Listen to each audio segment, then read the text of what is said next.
किसी भी बीमारी के इलाज से ज़्यादा ज़रूरी है कि बीमारी ही ना हो, मतलब प्रिवेंशन। इसलिए कहा जाता है कि prevention is always better than cure. तो सबसे ज़्यादा ज़रूरी है किसी भी बीमारी से बचने के लिए उस बीमारी के बारे में समझना।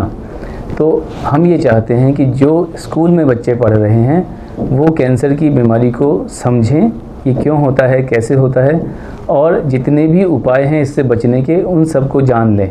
तो इसे हम प्रिवेंटिव ऑन्कोलॉजी कहते हैं। तो मैं सभी स्कूल के बच्चों से ये कहना चाहता हूँ कि आप लोग जागरूक बने, आप लोग रोज़ाना कसरत करें, अच्छी डाइट लें, हेल्दी डाइट, फास्ट फूड या जंक फूड से बचें। इसके अलावा सबसे ज़रूरी है कि आजकल ऐसा देखा गया है कि मोबाइल में बहुत ज़्यादा बच्चे लगे रहते हैं, तो मोबाइल से दूरी बना के रखें और जो अपने स्कूल की किताबें हैं, कोर्स की किताबें हैं, वो ज़्यादा पढ़ें। और कैंसर से बचने के लिए बहुत ज़रूरी है कि हम लोग तंबाकू, शराब और जितने भी व्यसन हैं उनसे दूर रहें। सभी बच्चों को मैं ये कहना चाहता हूँ कि कभी भी जीवन में हमें तंबाकू किसी भी रूप में, बीड़ी, सिगरेट या गुटखा किसी भी रूप में शुरू नहीं करनी है। अगर शुरू ही नहीं करेंगे तो फिर छोड़ने की भी ज़रूरत नहीं पड़ेगी और इन सब बीमारियों से हम काफ़ी दूर रहेंगे।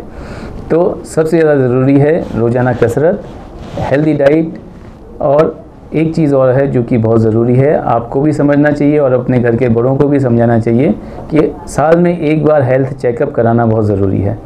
तो जितने भी कॉमन कैंसर्स होते हैं, जैसे कि महिलाओं में ब्रेस्ट कैंसर और सर्वाइकल कैंसर, और पुरुषों में मुंह का cancer, prostate cancer, colon cancer, ये जितने भी जो कॉमन कैंसर्स होते हैं उनके लिए हमको स्क्रीनिंग करवानी चाहिए साल में एक बार, और कम से कम 40 साल की उम्र के बाद तो करवानी ही है सभी को।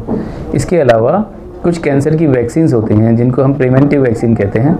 तो सर्वाइकल कैंसर के लिए एक वैक्सीन आई है, HPV वैक्सीन, ये स्कूल के बच्चों में ही लगाई जाती है। तो ये सब लड़कियों की लगाई जा रही है और अब तो भारत सरकार की ओर से प्रमोशन भी किया जा रहा है इसका, और मेड इन इंडिया वैक्सीन भी अवेलेबल है। तो ये वैक्सीन हम लगाएं स्कूली बच्चों में, तो आगे जाकर सर्वाइकल कैंसर से लड़कियों को, जब ये वैक्सीन लड़कियों को लगाई जाती है तो आगे जाकर सर्वाइकल कैंसर से बचा जा सकता है।